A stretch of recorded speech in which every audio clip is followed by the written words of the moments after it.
Well, if you're looking for a great, unique activity, I should say, to do with your family this summer, a free flight bird show at Mont Tremblant is an incredible idea. If, of course, you like birds, I don't know. Joining us now is Geneviève Zaloum from Falcon-Ed. She is a program supervisor, and of course, hard to ignore, she's brought a friend with her. Who is this, Geneviève? I would like everybody to meet Darwin, the great horned owl. Okay. Hi, Darwin. Welcome to Breakfast Television. So is this, obviously, Darwin, is he taking part in this free bird flight show? He's one of the biggest stars, I have to admit. Really? He's got his skills on the set. Yeah, so let's talk about his skills. What makes Darwin such a big star? Well, he's definitely got these amazing eyes, so that already captures everybody's attention. Beautiful eyes, and in the show, he flies right over people's heads. Sometimes before we're even ready for him to fly, he's already at his next perch. So he's very dynamic in front of the public. Okay, so this show would... I was going to say what scares me a little bit. Don't be scared. So this, I mean, literally, I mean, you're holding, obviously, he's attached to you now, Geneviève, but at this show, the birds are literally flying right over your head and brushing right past you. But their target is for the food that we're offering, so they have no interest amongst the public. It's really, they're looking for the food that the falconer is going to offer to them. And so they're going from one perch to the other, and that's their main goal. Okay. How much goes into training these birds? I mean, they must be so highly sophisticated and intelligent animals. Definitely, they've got their keen sense of hunting that defines how they'll be adapted for everything and anything, whether it's being just discreet in the forest, awaiting for its prey.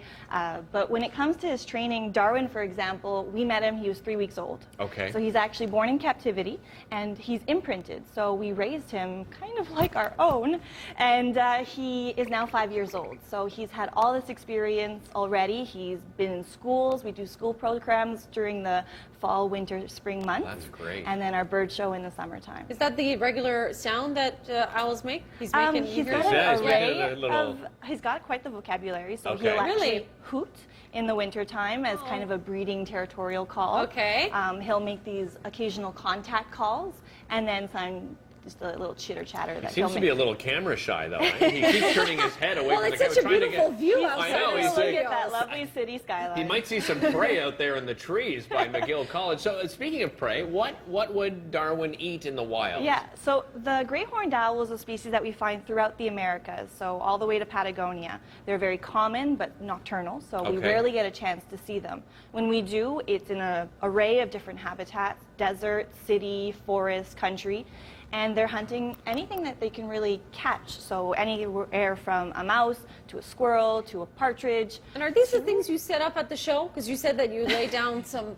I don't think live animals are. There should be no planned hunting during our bird show. Okay, just checking. Surprises may always happen. They are instinctively hunters, so if a mouse runs by, I'm not going to say it will never happen, but they're more focused on the prepared food that we are offering them. It looked like you were going to finish with a surprise prey there.